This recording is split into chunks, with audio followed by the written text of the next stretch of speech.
tal? Muy buenas tardes, bienvenidos nuevamente a Teogonía Universal. Les recordamos que participen con nosotros directamente en el chat o, si gustan, en un correo de voz en la página principal de redholística.com. Aunque parezca increíble, en todo Occidente, si le preguntásemos a cualquier persona o le mencionásemos la palabra religión, automáticamente la va a asociar con otra palabra que es pecado. No sé si de manera inconsciente o no, pero es una condición ya cultural sobre lo que es esta transgresión moral que tanto ha influido y sigue siendo trascendente en la cultura, por lo menos en Occidente. Para platicarnos de lo que es este pecaminoso mundo, me acompaña el Padre Jesús María Besonartea. Padre, gusto verlo de nuevo en este pecaminoso tema. Bueno, y la pregunta más que obligada: ¿qué es el pecado? Ok, bueno, ¿qué es el pecado? Pues ya, todo el mundo sabe lo que es pecado, ¿no? Y como algo que desagradable, que le asusta, y por eso la gente ha ido perdiendo el sentido del pecado. Pero como has dicho hace un momento, me llama la atención eso de que sí ha habido desafortunadamente una conexión como automática entre religión y pecado, de tal manera que mucha gente tiene esa idea de que practicar una religión es exponerte a cometer pecados por los cuales vas a recibir alguna penitencia, algún castigo.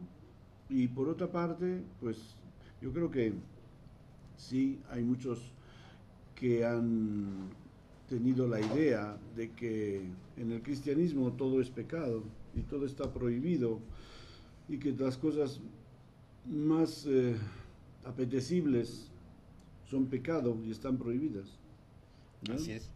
Bueno, entonces, bueno, el concepto de pecado, pues diríamos que es tan inherente a la vida del ser humano como su propia existencia. Creo que así como a través de una conciencia existencial, el ser humano siente la necesidad de un ser trascendente del cual depende o dependa, o con el cual se arregle para sus problemas. Creo que también está dentro de la conciencia del ser humano esta sensación de lo que está mal y lo que está bien, porque bueno, el que lo llamemos pecado, o como decía una amiga, calcetín, es secundario. O sea, la palabra, bueno, pues si quizá le hemos tomado una cierta alergia a la palabra pecado, ¿no? Hemos abusado de ella, y eso hace también que la imagen pues religiosa, o de la religión o de lo religioso, pues la asociemos con algo desagradable, porque enseguida entra el tema del pecado. Pero dentro de la conciencia del ser humano existe lo que llamamos una ley natural. Y en esa ley natural simplemente es: haz el bien, evita el mal. El mal no lo debes hacer, el bien sí lo puedes y lo debes hacer. O sea, es lo que llamamos la ley natural, que está como inscrita en la conciencia del ser humano, que Dios lo ha puesto ahí en el ser humano al crearle y darle una conciencia. Ese tema tan interesante del cual ya hemos hablado, ¿verdad? En otras ocasiones, la conciencia es como el espejo, por una parte, donde se refleja lo que Dios nos dice, lo que Dios nos manifiesta, lo que Dios quiere para nosotros, y por otra también se refleja nuestra conducta. De tal manera que imagínate que tú llevaras un espejito aquí en la frente y se reflejara todo lo que tú estás haciendo. Entonces algo así es la conciencia, se refleja, ¿verdad? Y cuando tú haces el repaso de todo lo que tú has ido recogiendo en ese espejito, que ahora pues sería un video, pues te das cuenta de cosas que te salieron bien, de cosas que te salieron mal. Unas cosas que las hiciste con gusto, otras con disgusto. Personas a las cuales trataste bien y a otras las trataste mal, ¿no? Vas a ir viendo y tú mismo, por tu madurez simplemente humana, vas a poder calificarte y decirte, hombre, aquí hiciste muy bien, qué bondadoso fuiste, qué amable, qué simpático. Y en la otra, pues no, oye, pero qué, ¿no? ¿Por qué lo trataste ahí esa persona? ¿Por qué comiste tanto? Mira luego qué te pasó, etcétera, ¿no? Entonces, todas esas cosas se van reflejando en nuestra conciencia. Yo creo que, bueno, pues podemos decir, es una facultad que Dios nos ha dado, por medio de la cual el chiste no se trata de que no hagas eso porque está prohibido, sino hagas eso porque no te va bien. ¿Te gusta el arroz con leche? Pues come bien un platito y ya, pero no te comas 1 kilo de arroz con leche, que luego te empachas, te indigestas para una semana. Ahora sí que literalmente no te atasques. Oiga, padre, pero ahorita mencionó usted algo que es muy importante. Cierto, gran parte de lo que es hacer el bien o comportarse de una manera lógica, adecuada, va implicada en lo que llamamos sentido común o conciencia o como queramos. Sí. Pero también hay que entender que por lo menos en este mundo el sentido común es el menos común de los sentidos. Uh-huh. Sí se requiere dentro de la cultura de la religión manifestar o poner ciertos parámetros y no dejarlo estrictamente a la conciencia de los demás. Bueno, pues sí, digamos que sobre esa ley natural, que es lo básico, lo fundamental, y que va a depender, claro está, como dices, de ese sentido común. Si tú tienes más sentido común o menos sentido común, vas a tener también más madurez para discernir lo que es bueno y lo que es malo. ¿Mm?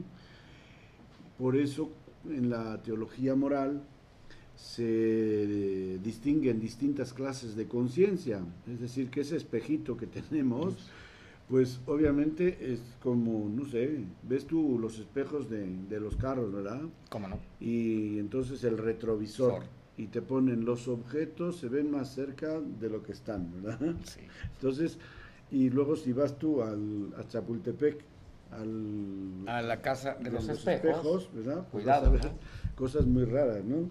Entonces, ese espejo de nuestra conciencia, digamos que no está en todos con la misma calidad o no es de la misma calidad al representar los objetos, ¿no? Es como también pues, un vidrio, ¿no? Que tiene más gradación o menos y te da la capacidad de ver mejor o peor según la necesidad. Bueno, entonces, según eso, claro, como a muchos seres humanos en general no les basta o no nos basta con la ley natural, por eso viene luego la ley positiva, ¿no? La ley positiva, que para nosotros son los 10 mandamientos, ¿no? Porque siguiendo el tema de la conciencia, eso se me quedó por ahí despistado, es decir, la comparación que hacemos con el espejo. Entonces en la conciencia también se distingue una conciencia laxa, una conciencia escrupulosa y una conciencia recta. De acuerdo. La conciencia recta es, digamos, la del propio sentido común, que tiene un juicio recto sobre las cosas, ¿no? Robo 10 pesos y digo, no está bien. Robo 10 pesos porque no tengo para el pasaje, digo, bueno, pues como dicen, robar para comer no es pecado, ¿verdad? Entonces, no es igual que robe para el transporte porque no tengo, a que robe por capricho, por gusto. ¿A quién le robo? Le robo a una persona pobre, pero lo robo a otra persona rica, pues también todo, ahí va a haber una serie de elementos que me van a decir a mí, según la conciencia recta que tengo, ¿qué gravedad tiene eso que he hecho? Si he robado 10 pesos, si he robado 1000, si he robado 1.000.000. Y la conciencia laxa, ¿qué dice? Bah, no importa.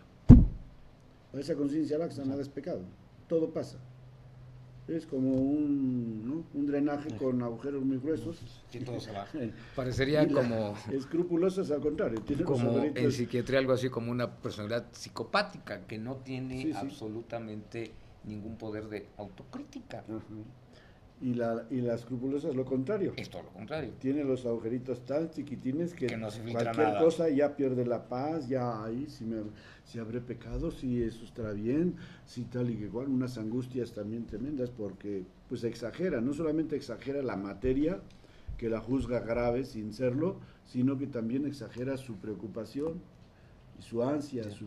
su miedo, ay, si Dios me va a castigar, mira qué barbaridad hice, y pues no fue más que, ¿qué hiciste? No, que me comí una oliva del plato ajeno, Bueno, pues, no es para nada. ¿verdad? Hola, padre, es que también esto sí es un asunto cultural y educativo. Sí, Y es algo que me habían pues, comentado vía mail. El pecado o el ver el pecado educativamente, por lo menos en Occidente, también es un, una arma que, valga la expresión, de estar generando sentidos de culpa, lo cual es absolutamente, eh, hablando de sentido común, es absolutamente ilógico. sí, Estarle generando a las personas sentidos de culpa. sí, claro, es el enfoque que tú tienes, ¿no? Es como decir, te doy una escopeta, ¿para qué te doy? ¿Para matar o para defenderte? Pues para defenderse, ¿no? Si te digo que es para matar, pues ya te estoy creando otra mentalidad, Claro. ¿no? Entonces sí, ha existido, por no sé desde cuándo hasta, pero bueno, desde aquellos tiempos remotos hasta hace pocas décadas existía una exageración eh, en el modo de valorar los pecados, una, una cosa muy fea. O sea, en el sentido de que todo era pecado, en el sentido de que, pues, eso que la gente ha tenido ese concepto de pecados mortales, ¿no? Que los ponen al borde del infierno y todas esas cosas que hacía que esta conciencia escrupulosa era muy frecuente Claro. en grupos religiosos como religiosas, religiosos, sacerdotes, seminarios, era muy frecuente y también gente piadosa, laica, lo hemos visto en aquellos años 50, 60, pues había muchísima gente con esta enfermedad psicológica de los escrúpulos, de la gente que veía pecado en todas partes, ¿verdad? Y que sufrían, pues son neurosis muy feas, y por eso, pues, muchas cosas que han dicho de la religión, pues sí, es verdad. Eso que mencionamos hace algunas semanas, de que si la religión, pues, produce locura en la gente, o es una experiencia de locura, porque mucha gente, pues, se le va la cabeza y pierde la cabeza, y por razón de todas esas ideas religiosas, pues sí, en parte tiene razón, pero es por la mala educación. Es como tantas cosas, el alcohol, decir, vamos a prohibir el alcohol, ¿por qué? Porque origina la borrachera, la embriaguez. Mejor vamos a educar a la gente para que no se embriague. O sea, no tiene nada pues de malo echarse unas También de la vez en gente cuando, ¿no? se empacha, ¿no? Sí, igual, y no vamos a prohibir los Comer. alimentos, ¿no? Entonces, la mala educación que ha habido es lamentable. Bueno, pues no sé a qué se deberá. Es decir, a mí me ha tocado vivir esos tiempos en mis, qué sé yo, hasta los 20 o por ahí años de edad, cuando ya comenzó el Concilio Vaticano II, que ya se abrió el modo de mirar a la vida y todo, pues otra forma de ver las cosas, con más amplitud, con más, no sé, con más conciencia evangélica, diríamos, pues cambió rotundamente, mira. Es que, por ejemplo, ¿Qué cuando pasó? yo estaba en el año de prueba, que se llama noviciado, Ujú. dentro de la orden, nos confesábamos 2 veces a la semana. ¿Y de qué? Entonces, ¿de qué? Pues tenías que hacer pecados como para Sí, poderte pues, confesar, ¿no? si no, pues, como pasó O lista, ¿no? si no, pues, tenías que ir ahí a confesarte de algo, ¿no? O repetías lo que habías dicho la anterior e irte con otro para que no... Para que no supiera que era el anterior. O si no, pues tenías que inventarte algo para... No, porque entonces ya era el Entonces, pecado, pues, de mentir, pues, como que inventar. entonces ya, por eso Pues sí, me gusto de mentir. y de inventarme pecados. Entonces, eso son cosas. Y luego que había gente, dicen que el Papa Juan XXIII que se confesaba todos los días. ¿Mm? Bueno, Esa es muy buena con pregunta. eso de que el justo, según la Biblia, peca 7 veces al día. Al día. Entonces, ha habido cosas muy, muy raras, muy excéntricas, que han producido realmente que en ese sentido sí la religión ha producido No. mucha gente loca, pero con esas neurosis de culpa horribles de gente. Dicen que San Alfonso María de Ligorio, cuando estaba ya en el 8 de la muerte, temblaba ¿De miedo? de miedo. ¿Mm? ¿Tú te crees que eso es? Bueno, pues bueno, no sé, es que yo no sé qué idea tendría el pobre. Él era un teólogo Ujú. de moral, un teólogo moral. Entonces, la escuela de moral en Roma lleva su nombre, se llama el Alfonsianum, ¿no? Entonces, imagínate, él que había sido un hombre eminente en teología moral y que luego muere o está para morir y está con esa inquietud, temblando de miedo. ¿Qué concepto de pecado? ¿Cómo? No sé, la verdad es raro. No sé si podría ser una prueba también espiritual, pero esas cosas dicen, ¿no? Entonces, pues todo eso va unido al concepto de Dios. Va unido a todos esos conceptos que se llamaban las postrimerías, ¿no? Los novísimos. ¿Tú has oído hablar de eso? No, Los sinceramente no. novísimos y las postrimerías. Había un dicho que dice: medita las postrimerías y no pecarás. ¿Qué quería decir? De las postrimerías o los novísimos se referían al pecado, a la muerte, al juicio, cielo e infierno. Meditar eso. Primeramente el pecado, luego la muerte, luego ¿qué? Después del juicio, Después luego, el cielo o el infierno. luego cielo e infierno.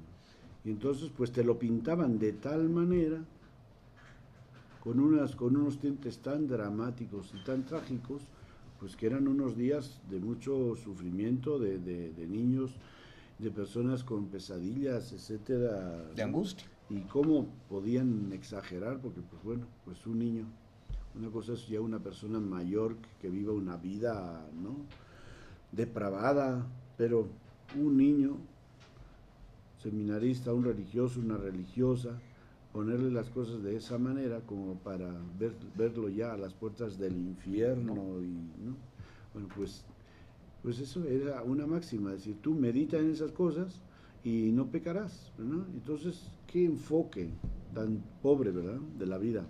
O sea, tu vida está enfocada a no pecar, No. y para no pecar, ¿qué? Miedo. Te metemos una buena dosis de miedo Que ese era al el castigo y sentido al infierno, de, y así no pecas, de ¿no? la educación. Qué barbaridad, qué cosas, ¿eh? Claro, pues hay mucha gente que tiene razón en tener esas ideas tan negativas del cristianismo, porque han vivido estas experiencias o les han llegado, porque los jóvenes de ahora ciertamente que no se han educado en esta concepción, aunque todavía hay mucha gente mayor, adulta, que tienen estos pensamientos así dramáticos, que los han compartido con sus hijos o con sus nietos, ¿no? Porque hoy muchos de los jóvenes y las jóvenes han recibido su educación de su abuelita. Sí. ¿Quién te enseñó? A veces yo les pregunto cuando dicen cosas raras en la confesión, digo, ¿eso quién te lo dijo? Mi abuelita. Ah, Bueno, ya no has progresado más desde que tu abuelita te enseñó. El mundo ha cambiado y progresado. Como si todo lo que enseñamos en la iglesia, todo lo que, el ambiente en que se vive, pues no, hubiera pasado de noche, ¿no? Para esa persona que no se ha enterado más que lo que le enseñó su abuelita, que para comulgar en la misa se tenía que confesar, y si no, cometía además un pecado mortal, ¿verdad? Yo les pregunto a la gente, bueno, ¿tú sabes lo que es un pecado mortal? Pues no, bueno, pues una cosa muy grande, muy grave, ¿verdad? Y pues son ideas que están así agarradas con alfileres, que la gente no las entiende, y pues obviamente que todo eso nos ha creado una concepción tan negativa de, de lo religioso, que también muchas personas cuando se van a confesar, en lugar de confesarse de lo que han hecho, se confiesan de lo que no han hecho. No mato, no robo, no hago esto, no hago lo otro, etcétera. No, no, pero tú di qué haces. Es que no piense, padre, que yo soy, quién sabe, ¿no? Dime, es pequeño, grande, ¿de qué te quieres acusar, no? Entonces, como que ya, como si fuera una cosa normal, ¿no? Que uno ande matando gente, o robando, o asaltando, o cortando orejas, pues no. Bueno, entonces, todo eso sí es serio, ¿no? Y todavía arrastramos. Por eso, pues no sé, como que alguna vez mencionamos aquí, que nuestro mundo actual como que se ha cansado de todo tanto insistir sobre el pecado en la vida cristiana, y mejor pues ya, son tan locos estos curas y frailes, ya mejor de ahí que se lo arreglen ellos y que ellos se lo coman, y porque a ver si despiertan de esa pesadilla que tienen con sus pecados y las culpas de esas cosas, y de querer retenernos diciendo que si no haces estos pecados y haces aquello también, y etcétera, etcétera. Mismo el caso, por ejemplo, del sexto mandamiento, ¿verdad? Cuando tú eras niño, hace ya muchos años, 40 años, más o pues, menos. Pues, el sexto, ¿qué? Era lo más grave. Todo lo relativo al sexto mandamiento era lo más grave. No, yo creo que al quinto, ¿no? No matarás. ¿Quinto no matarás? No. Pero pues es que ¿quién mata? Normalmente no, la gente no mata. Pero el sexto, todo lo que se refería a pecados de la carne, ¿no? Del sexo, etcétera, pues todo eso era gravísimo. ¿Cómo no? Y ahí decían los teólogos que ahí no había parvedad de materia. ¿Entiendes esa palabra? No. Parvedad, eso sí, no está en mi diccionario. Parvedad de materia quiere decir que todo es grave, que no hay leve y grave. Todos los pecados eran graves ahí, ¿no? Todo lo que tuviera que ver con cualquier pecado de sexo o relacionado con el sexo, desde el adulterio hasta cualquier pensamiento que tú pudieras tener en tu mente, todo era pecado gravísimo. Sí, de grave para arriba, ¿no? Entonces, son conceptos pues tremendos. O sea, ya está ahí en toda la concepción, ¿verdad? De la vida, de enfocar la vida por esos cauces, ¿verdad? Y pues es una espiritualidad pues muy negativa, ¿verdad? Porque lo propio es el no pecar. O sea, el esfuerzo principal, las energías se concentran en no pecar, no en practicar la virtud, sino en no pecar, ¿no? Porque luego a ver lo que te viene, ¿verdad? Eso es un cuestionamiento o una forma de actitud que raya totalmente en lo infantil. O sea, mi objetivo no es es no hacer el mal, en lugar de, oye, si haces el bien y actúas con madurez y demás, pues no necesitas que te esté metiendo yo un freno, es ridículo, ¿no? Claro. Padre, una de las cuestionamientos que me hicieron, que la verdad es interesante, es a través de la historia, la sociedad ha tenido mucho que ver, más allá de la iglesia, sobre qué es pecado y no. Pero lo más grave es que ha actuado con una doble moral. Por ejemplo, a principios del siglo pasado en este país, el que una mujer enseñara el tobillo era pecado. Ujú. Sin embargo, para esa misma sociedad, que menos del 30% de la población tuviera acceso a un verdadero calzado, eso no era pecado. Ujú.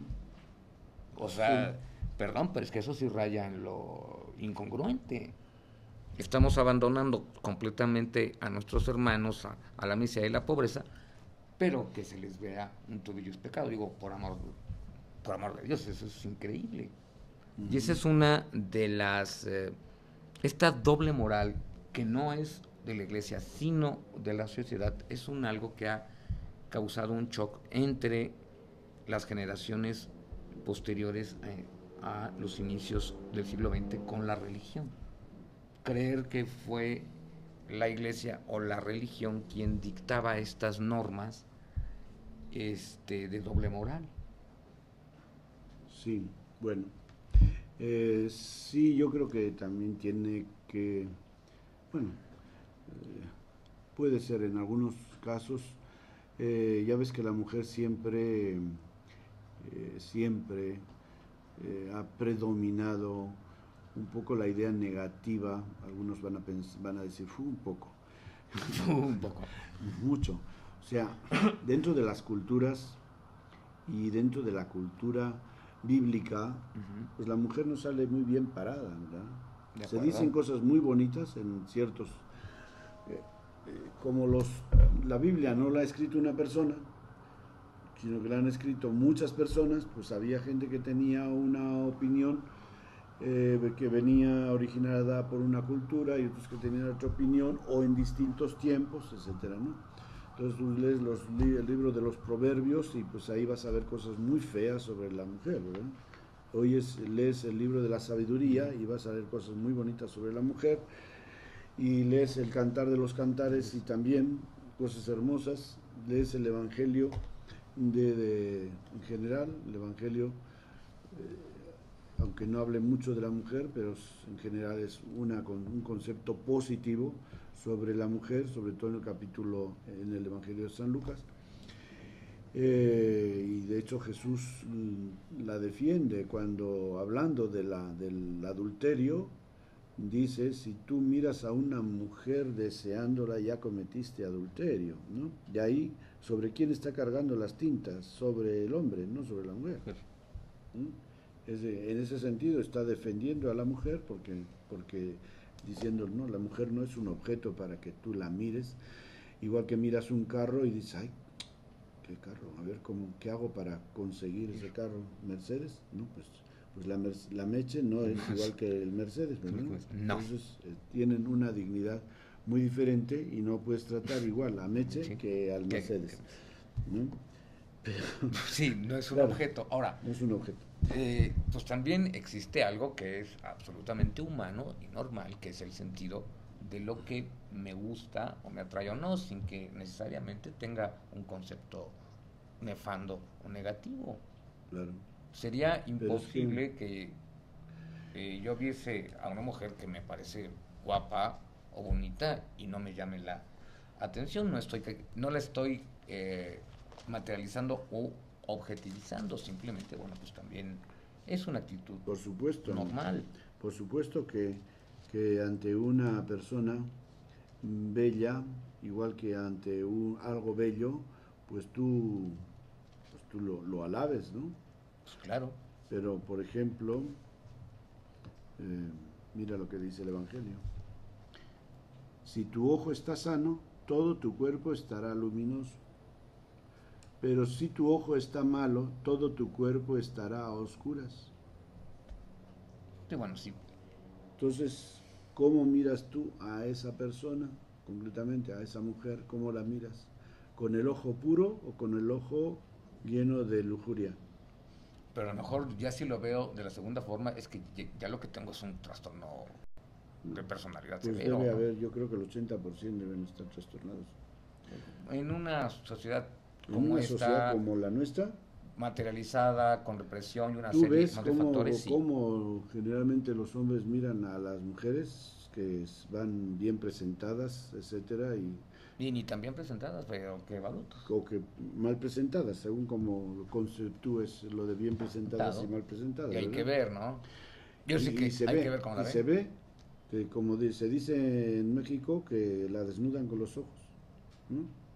Pues, entonces, ahí está, o sea, es lo que tú llevas dentro, ¿no? ¿Qué concepto tienes tú del dinero, por ejemplo? ¿Qué concepto tienes tú de la mujer? ¿Qué concepto tienes tú de la vida? Es lo que tú llevas dentro, eso es lo que hace que tú valores el dinero, a la mujer o a la vida de distinta manera, ¿no? Para ti la vida es pasarlo bien.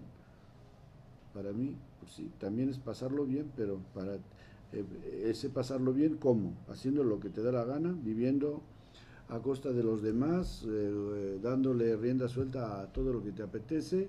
No, pues para mí el pasarlo bien es convivir con los demás, hacer el bien al que lo necesita, etcétera, compartir lo que tengo con los que no tienen, etcétera, ¿no? Y si hablamos de mirar, pues igual, miras a la mujer, y la mujer, ¿qué es para ti? ¿Es una persona o es un cuerpo? Evidentemente es una Sí. persona, en Si la ves todo como el persona, pues igual sentido te da que sea de la hombre, que palabra. sea mujer, es persona, la miras con la misma dignidad y el mismo respeto que puedes mirar a un hombre. Si la ves como cuerpo, ya va a ser diferente. La relación y la reacción va a ser distinta. El dinero, ¿cómo lo ves? Pues igual, lo ves como un objeto para darte todos los caprichos habidos y por haber, o lo ves como un medio de ganarte la vida y satisfacer necesidades, etcétera, y algo tuyo o algo que lo hemos de compartir con los demás. O sea, tú agarra todo el dinero que puedas y los demás, pues ahí se rasquen con sus uñas, ¿no? Es lo que platicaba yo hace unos minutos que le decía, o sea, también en una sociedad, porque no fue la iglesia, sino la sociedad quien decía que una mujer enseñe el tobillo es un pecado, pero la misma sociedad mantenía a un 70% de la población en la miseria. Sí, bueno, Que eso la es, verdad de sí, enseñar un tobillo a mantener a 7 de cada 10 en la miseria, hay una distancia sí, inmensa. bueno, pues esos son conceptos de moral, no sé, totalmente, pues podríamos decir, no sé si machistas Y deformados. o humanos deformados con una moral, pues que no tiene dónde agarrarla, ¿no? Pero mira, lo del tobillo o la rodilla, No, era el tobillo, era el tobillo. eso es muy relativo, porque si leyendo el Génesis, pues tú ves como dice el Génesis que estaban desnudos Sí. y no pasaba nada. Y en la antigüedad todo mundo se le Pero veían las piernas. en el momento en que pecan, entonces, ¿qué pasa? Ahí se despierta la concupiscencia. ¿Has oído esa palabra? Sí. Bueno, la concupiscencia, que es como el conjunto de las pasiones de la persona, Uh-huh. ¿no? El efecto de las pasiones que una persona siente es la concupiscencia. Entonces, cuando se despierta esa concupiscencia, es como, pues igual que hazte cuenta que Adán y Eva vivían como en un estado infantil, ¿verdad? Donde los niños y las niñas pues se tratan como amiguitos y basta.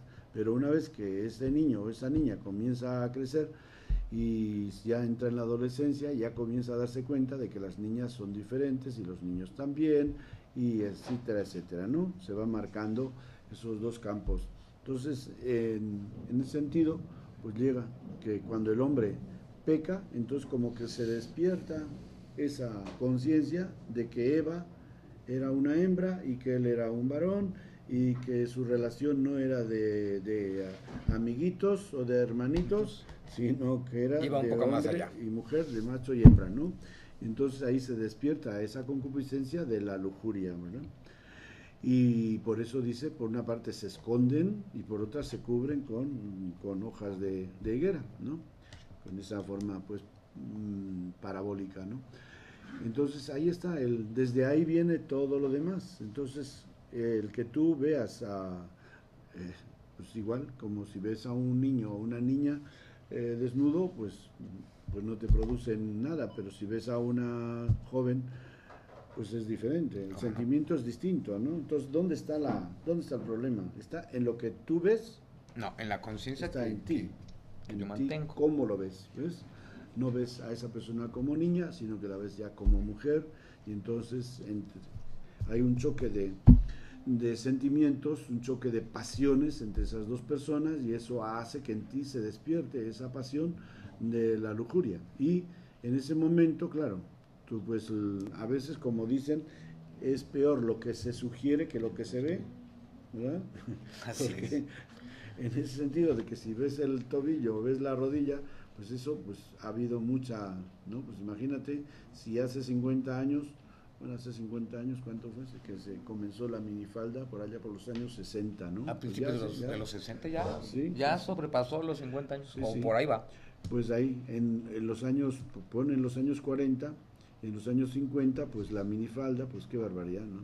Era una, pues tremendo, como para apedrear a una mujer, ¿verdad? Ahora, una cosa es el escándalo y otra cosa es cuando ya lo vemos como pecado.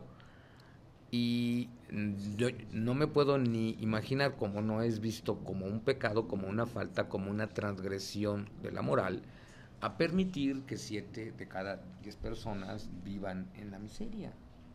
Eso es realmente grave. Sí, bueno, ese es otro tema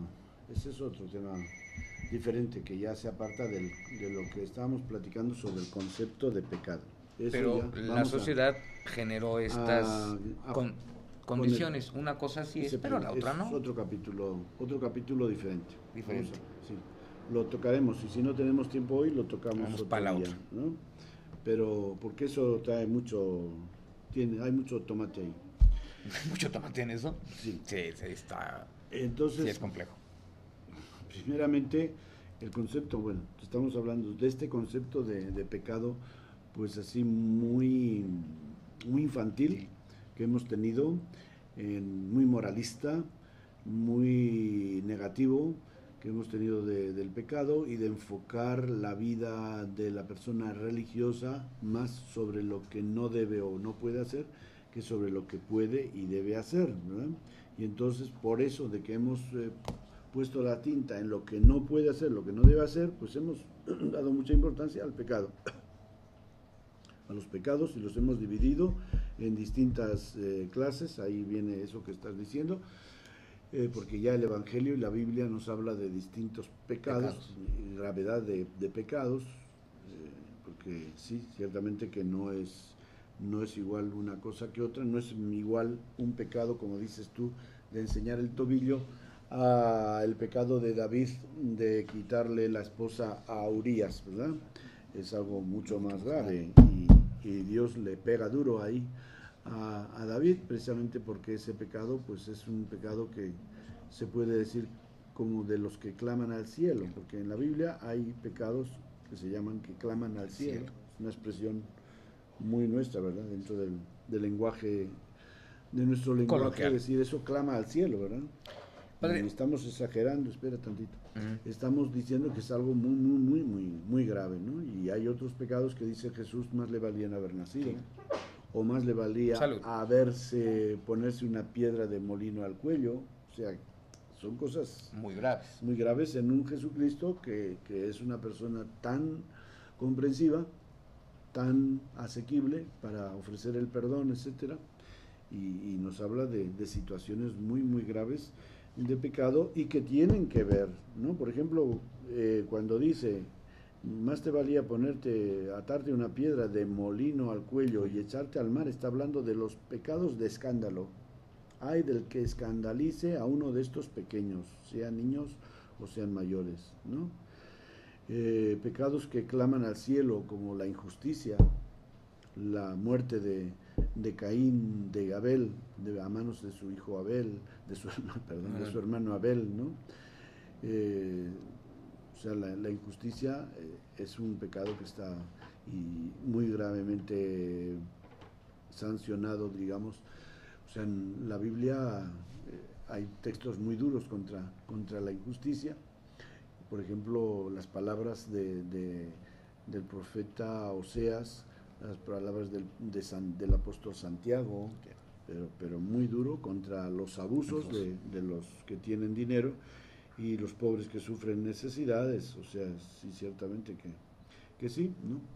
Y pues todo eso, pero pues todo eso son una serie de cosas que sí y creo que es bueno que las hablemos para ver que aunque quizá la iglesia o la iglesia, miembros de la jerarquía de la iglesia, a veces parece que hemos hecho la vista gorda de esas cosas, sin embargo la moral de la iglesia es exigente en todo eso y no es una moral que esté defendiendo la injusticia por ningún lado, ni esté defendiendo a los ricos porque nos ayudan, porque no nos ayudan.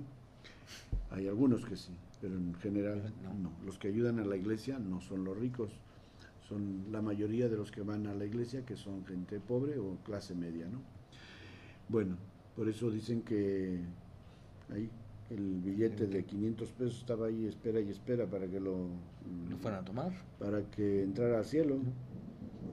Y le dice San Pedro, si tú no ibas nunca a misa, ¿cómo vas a entrar ahora al cielo? Pues pero sí, padre, ¿no? Aquí viene entonces otra duda que también me habían comentado, que se me hace interesante. Muchas de las personas que ya pasamos de los 30, 40 años, en nuestra educación escuchamos infinidad de veces: pecar, que cometas un pecado, estás ofendiendo a Dios. Ofendes a Dios, o lo que haces es ir en retroceso de tu propia evolución, te estás autoofendiendo. Ok, bueno, eso, entramos ahí en el tema de lo que es realmente el pecado, ¿verdad? Bueno, ese aspectito que quieres tocar tú es interesante, pero ahí también está encerrado otro aspecto que es muy importante y que lo tenemos que poner de relieve, en el sentido de que el pecado cristiano, el pecado del cristiano es un pecado personal. Así como decimos hoy que tu fe tiene que ser personal, nada eso de que creo en Dios, ¿por qué? Porque me lo han enseñado, etcétera. No, tú debes tener un encuentro personal con Dios. ¿Quién es Dios para ti? No, pues Dios es Dios. No, pero ¿quién es? El doctor. No, doctor, pues como a mí, mucha gente, padre por aquí, padre por allá, ¿usted es el padre? ¿El padre qué? Yo soy el Padre Jesús María, no soy el Padre, ni el Padre Eterno, ni el Padre en general. Y tú eres el doctor. Manuel Maldonado, sí. No eres el doctor, así. O sea, la gente no existe en el mundo de las ideas, existimos en la realidad. Y entonces, pues, ese concepto también de un Dios trascendente, de un Dios que anda por las nubes, quién sabe, revoloteando, echándonos un ojo ahí nada más, pues, pero no. Eso, decimos, no, esa fe no sirve. Esa fe no te sirve. Tu relación con Dios tiene que ser una relación interpersonal. Tú tratas con Dios y por eso nos dice Jesús, para empezar, dice, ese Dios es tu Padre. Bueno, ¿y tú cómo llamas a tu Padre? Pues papá. Tampoco le dices papá Emanuel. No, pues no se trata. Papá, ¿verdad? Ya. ¿Por qué? Porque no tienes más que un padre. Cuando tú dices a una persona papá, pues es el único, no hay otro. Y entonces, por lo menos ya partimos de eso, ¿no? De que para ti Dios sea tu Padre. Entonces la relación que tú vas a tener con Dios, tanto en el hacer el bien como evitar el mal, ya tiene una concepción muy particular cuando lo ves como Padre, como tu Padre, ¿no? Entonces, así como en la fe, también se trata de que en el pecado, pues uno no comete pecados así por cometer y ya me cargué el costal y ahora me voy a confesar porque ya tengo el costal lleno, ¿verdad? O si no, ya cometí un pecado grave, pues ya total, ya no importa, voy a seguir pecando para tener más, para que merezca la pena que me voy a confesar.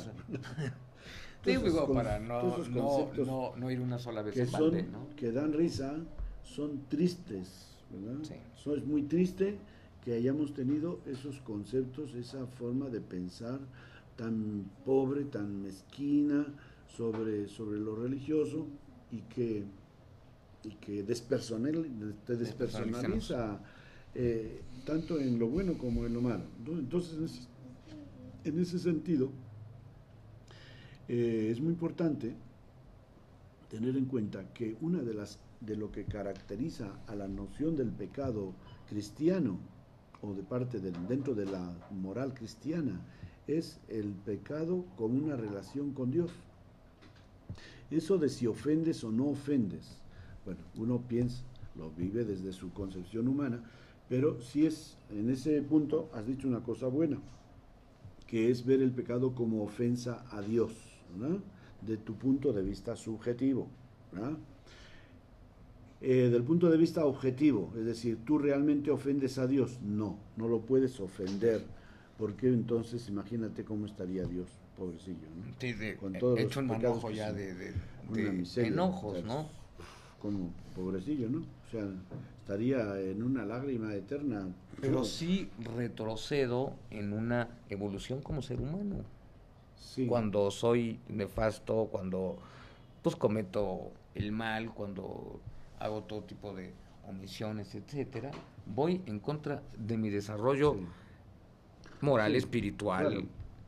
Sí, ese es otro concepto, pegadito, recuérdamelo. Porque si nos remontamos a la experiencia del primer pecado, ¿qué es el pecado para Adán y Eva? Primeramente está el pecado directamente contra Dios. Les dice la sugerencia del tentador, le dice, serán como dioses. ¿Eh? Serán como dioses, serán dioses, serán como Dios. ¿Contra quién están atentando? Santo. Contra Dios. Van a ser como Él. Ya no van a estar sujetos a Él. Entonces es una rebelión, es una desobediencia. Dios les había dicho no coman de ese árbol porque en el momento en que coman, pues se va a cambiar todo va a cambiar, van a conocer el bien y el mal, etcétera, y su vida va a cambiar totalmente, etcétera. Les pido que no coman. Ya. Ay, ¿por qué? Ustedes obedezcan. Pues entonces no se fían de Dios. Ya la sugerencia de que serán como dioses, por eso nos prohibió Dios. ¿Qué pasó? Ahí hay una actitud de desconfianza contra Dios. O sea, no es tanto lo que si comen o no comen, sino es ir contra lo que Dios les ha dicho, no fiarse de Dios, rebelarse contra Dios. Este es el concepto propio del pecado en la concepción bíblica y cristiana. Una ofensa directa contra Dios. No es eso de hago lo que está prohibido o no hago lo que me gusta porque está prohibido, etcétera. Y esto porque es pecado, porque está prohibido. Y esto porque lo tengo que hacer, porque está mandado. No, esa concepción que quizá pues se ha originado de una mala educación religiosa no es propiamente ni típicamente cristiana. Lo típicamente cristiano desde los orígenes, desde el primer pecado, es una ofensa contra Dios. Y lo vemos luego en el hijo pródigo. ¿Qué dice el hijo pródigo? ¿O qué piensa el hijo pródigo cuando piensa en volver a la casa de su padre? Le diré a mi padre, he pecado contra ti y contra el cielo, que es lo mismo que contra Dios. He pecado contra ti. No dice, le voy a decir a mi padre, he sido un sinvergüenza, he sido un irresponsable, no he sabido invertir el dinero, lo siento, ¿no? Porque eso ahí no tendría en cuenta a su padre, solamente sería pues que ha sido un tarugo y que no se dio cuenta de la realidad, y además de todo eso, de ser egoísta, avaro, etcétera, pues todavía no supo usar el dinero, lo malgastó como un tonto, pero no dice eso. Él piensa, he pecado contra ti, Padre, ¿no? Entonces ese concepto interpersonal como ofensa a la persona, de parte del quien lo hace. El papá, de hecho, no se siente ofendido tampoco. Y esa es una imagen precisamente de lo que dices de Dios, que no se siente ofendido, porque no le deja ni que se arrodille y dice, déjate no me diga nada, vamos a hacer fiesta, ¿verdad? O sea, no tiene ningún rencor contra él. Y esa es la imagen de Dios, nuestro Padre, como nos la pinta Jesucristo, de un Dios que no toma en cuenta la ofensa que se le ha querido hacer y que hace fiesta, porque, dice Jesús, hay más alegría en el cielo por un pecador que se convierte, que vuelve a la casa del Padre. Esa es la conversión, volver al amor, a la amistad con Dios. Eso es, no porque dices, bueno, entonces vuelve a la casa del Padre y ¿qué? No, pues ahora ya le va a caer una buena. Ahora ahí le va a poner, La sentencia. su papá le va a poner a limpiar los establos de las vacas, etcétera, y que se fastidie por haber hecho lo que hizo. No, no. Dice, no, no, tú eres mi hijo. Porque él piensa en eso. Dice, acéptame como uno de tus sirvientes. Y el padre le dice, tú eres mi hijo, ¿cómo que sirviente? No, no, vamos a hacer una fiesta que aquí va a tronar todo el mundo. Porque mi hijo que estaba perdido lo hemos hallado, estaba muerto y ya resucitado, etcétera. Entonces, ese es el padre que se alegra cuando el hijo reconoce la taruguez de su vida y lo mal que se estaba comportando, ¿no? Entonces, por ejemplo, el Salmo 51, que es el Salmo por excelencia penitencial, fíjate cómo lo que dice también. Este salmo lo rezamos, hoy lo hemos rezado en la liturgia de las horas, lo rezamos todos los viernes en la mañana, porque el viernes pues es el día penitencial en la iglesia, y te dice,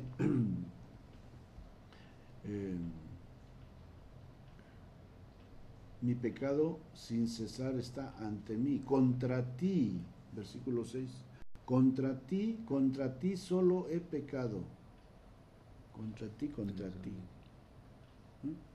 Esto del Antiguo Testamento. Contra ti he pecado. Lo malo a tus ojos he hecho. Y te he ofendido porque he hecho lo que a ti no te gusta. Y por eso cuando, ya, es eso, hay otro concepto importante que lo podremos hablar si tenemos tiempo, que nos queda poco, que es muy importante también. Pero está clarísimo este concepto, porque fíjate, estuve mirando y, por ejemplo, el concepto de, nuestro concepto, esta palabra pecado viene del latín, pecado, no sé, etimológicamente no he visto que quiera decir este término de pecado, pero bueno, nosotros lo entendemos como algo que está mal, ¿verdad? Y en griego se le llama amartía. Ya. ¿Y qué significa amartía? Errar el blanco. Fíjate, ya no está dirigido a la persona. Es un concepto de pecado mucho más relacionado con lo que haces, no contra quién lo hace. O sea, que tú haces una cosa que está mal, y entonces cometes un pecado. Mientras que en el concepto cristiano, lo que nos fijamos es contra quién haces eso que está mal. Eso que está mal, tú lo haces contra alguien. Es decir, he insultado a una persona, he robado a una persona. No es lo mismo que he robado 1,000 pesos. Que nos faltan 5 minutos. He robado 1,000 pesos, pero ahora a la hora de irte a confesar, el padre te va a decir, ¿a quién le robaste los 1,000 pesos? ¿A un rico o a un pobre? No va a ser igual. No va a ser igual, ni la obligación que vas a tener de restituir eso, ni la calidad del daño, penitencia que te puedan poner, ni el concepto o de pecado que tú puedas tener, ¿verdad? Porque depende de a quién va dirigido eso, ¿no? O insultaste, falté al respeto, ¿a quién? Faltaste al respeto a tu papá, a tu esposa, a tus hijos o a un extraño, o a alguien que te hizo algún mal. Pues es diferente, ¿no? O sea, todos son personas, pero tienes una relación diferente con esas personas, porque a una le debes más respeto, a otra le debes más cariño, etcétera, y según eso pues va agravándose o disminuyéndose la gravedad del pecado. El pecado va también incluido en algo que se llama circunstancia. Sí, claro. Sí, claro. Eso pues es como en lo jurídico, las circunstancias agravantes o las circunstancias excusantes, ¿no? Porque hasta en lo jurídico, ahorita que lo menciona, hasta en lo jurídico, la agravante más severa que puede existir es la traición, que es en contra de un familiar. Lo más grave que puede existir, por lo menos en la ley en nuestro país, y me imagino que en muchos. Entonces, sí tiene que ver dentro de un factor también circunstancial. Sí, claro, por supuesto. Y porque es como cuando si tú matas a una persona, no es lo mismo que la mates en estado de ebriedad a que la mates en estado de sobriedad. No es lo mismo que la mates en un momento en cuanto tú te has sentido atacado, a cuando tú en sangre fría, por si acaso, dices, disparas ahí a ver quién cae. Entonces, ¿no? Entonces, Que hay premeditado. muchas, premeditado igual, una cosa premeditada o una cosa que ha surgido espontáneamente y has visto tú una persona que entraba a tu casa, que no la sabías quién era, que tal y cual, o que estaba ahí ya robando y has ido corriendo a buscar la pistola y de miedo le has disparado, ¿verdad? O estaba un crimen ya premeditado, que ya lo habías pensado, cómo lo ibas a hacer, pues obviamente que hay muchas circunstancias y que están dirigidas también, pues muchas de ellas tienen que ver con las personas a las cuales va dirigida esa acción, ¿verdad? Entonces esto es importante, pues que veamos que nuestra religiosidad cristiana, pues no es una religiosidad así de prohibir y mandar, etcétera, ¿no? Para que ahí se originen pecados como si fueran hongos, ¿no? Sí, Sino que que, pecamos en todo lo que estamos sino que haciendo, se ¿no? trata de qué relaciones tienes tú, tus relaciones, eres un hombre de relaciones, eso lo dicen los filósofos, que el ser humano se distingue precisamente del animal no racional en que el ser humano es un hombre de relaciones. La vida del ser humano está constituida por relaciones humanas, relaciones interpersonales con las personas con las que convive, ¿no? Y bueno, pues entonces ese concepto es muy importante porque también un poco dice en el concepto hay circunstancias a lo largo de la historia de la Biblia, como hay influencias de otras culturas en las cuales también se ve un poco un concepto semejante a este del concepto griego, ¿no? De hacer alguna cosa mala, no tanto de fijarse en una cosa que va directamente dirigida a una persona, sino más bien el hecho de ser un acto que está mal, o de errar el blanco, de no hacer lo que tenías que hacer, de no haberte conformado con el modelo de bondad, de, de rectitud, etcétera. Y en nuestro concepto es tu relación personal. ¿Con Ahora, padre, quién? ¿qué Con tanto Dios, se con las atenta personas. contra sí Y ya es la mismo, hora, que ya muchacho. casi, Yo creo qué que ya. tanto se atenta contra sí mismo cuando se peca? Ah, pues eso era la segunda parte Ujú, así es. que nos quedaba por ver porque lo vemos en el caso de Adán y Eva, ¿no? Entonces, en el caso de Adán y Eva, vemos las consecuencias. ¿Quién es el que perjudicado? Pues ellos. Primeramente, se despiertan en ellos las pasiones y luego, pues ya no pueden convivir con Dios y salen del paraíso. O sea, Y se despierta es el un, dolor, el sufrimiento y una serie más es de factores. un cambio radical, ¿no? El hecho de que a través del pecado tú te cierras a Dios y quieres hacer la vida por tu cuenta, es total, las consecuencias que tú sufres son tremendas. Por eso viene el exponente de ese daño que tú te haces, precisamente es el remordimiento, ¿no? La gente, el otro día leía yo, en cuestión de abortos, ¿no? No sé si decía que el 80 o el 90% de las mujeres que cometen aborto tienen un remordimiento muy fuerte que no lo superan a veces en toda la vida. Entonces tú te perjudicas. Entonces ante ese daño que tú te estás haciendo, ¿cómo puedes decir, cómo se puede justificar una cosa así como el aborto? Y así tantas cosas. Una persona que ha tenido un accidente y ha matado a una persona, pues hay gente de esta que hay que llevarla, hay que internarla, porque el shock que tienen de pensar que han matado a un ser humano, pues No los deja vivir. Padre, por cierto, hablando de cuestiones sociales, esto sí es un hecho. Como buena deformación cultural y subcultura, el pecado, en todas sus formas, también ha tenido a través de los siglos una tendencia a ser considerado como algo seductor. Tan es así que sí, claro. está inmerso en la literatura, en la música. Bueno, es hasta tema de las telenovelas más cursis y ridículas. Uh-huh. ¿Por qué esta supuesta idea de que el pecado es seductor?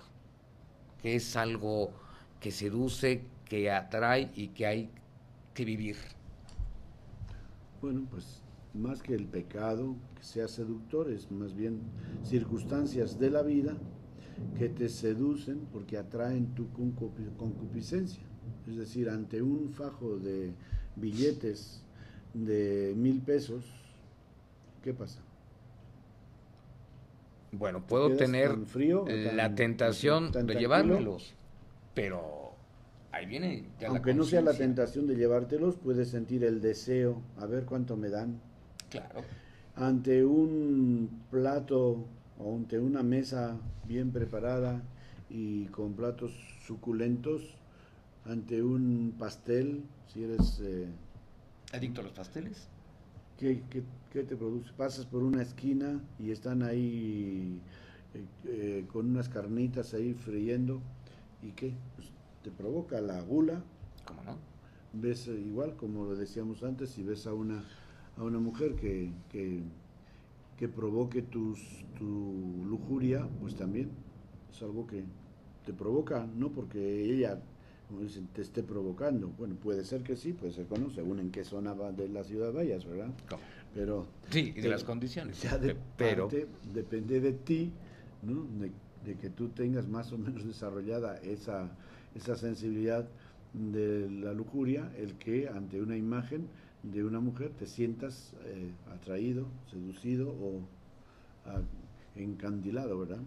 Entonces, en ese sentido sí tiene, más que el pecado en sí, son circunstancias que te seducen por tus pasiones y que si esas pasiones o esos sentimientos no son correctos, pues te llevan al pecado, a hacer lo que no debes. sí, pero lo que subculturalmente hemos visto, por lo menos en Occidente, en los últimos siglos, es que lo importante es pecar. O sea, hay que pecar porque me seduce al pecado, entonces hay que pecar para conocer el pecado, para vivirlo y para saber que a lo mejor no es tan malo. Tan es así que, en serio, o que soy mal interpretado o mal juzgado. Sí. Hace un momento yo decía, bueno, pues al grado de que hay o ha habido con el tema telenovelas de lo más cursi y ridículas como todas, pero estas que utilizan el factor del pecado. Entonces, esta deformación cultural de lo que significa el pecado también sigue influyendo en el concepto negativo sobre los conocimientos del bien y el mal y la verdadera moral. Sí, claro. Es una deformación cultural muy grave. Sí, sí. Sí, y por eso se ha llevado un poco a lo ridículo, ¿no? A lo ridículo. En ese sentido, y pues ya, bueno, esas cosas y otras hablaremos en el próximo programa, porque ¿Cómo ya no? se nos fue la hora, Ya ¿verdad? nos están aquí diciendo que le pongamos la Así funda al que fonógrafo. despídeles. Pues muchísimas, así se dice. Muchísimas gracias por su atención. Nos vemos dentro de una semana. Pásenla bien. Los que estén aquí en la Ciudad de México traten pues, de no mojarse. Y los que están del otro lado del Atlántico, pues muy buenas noches. Muchas gracias. Así es, buenas noches.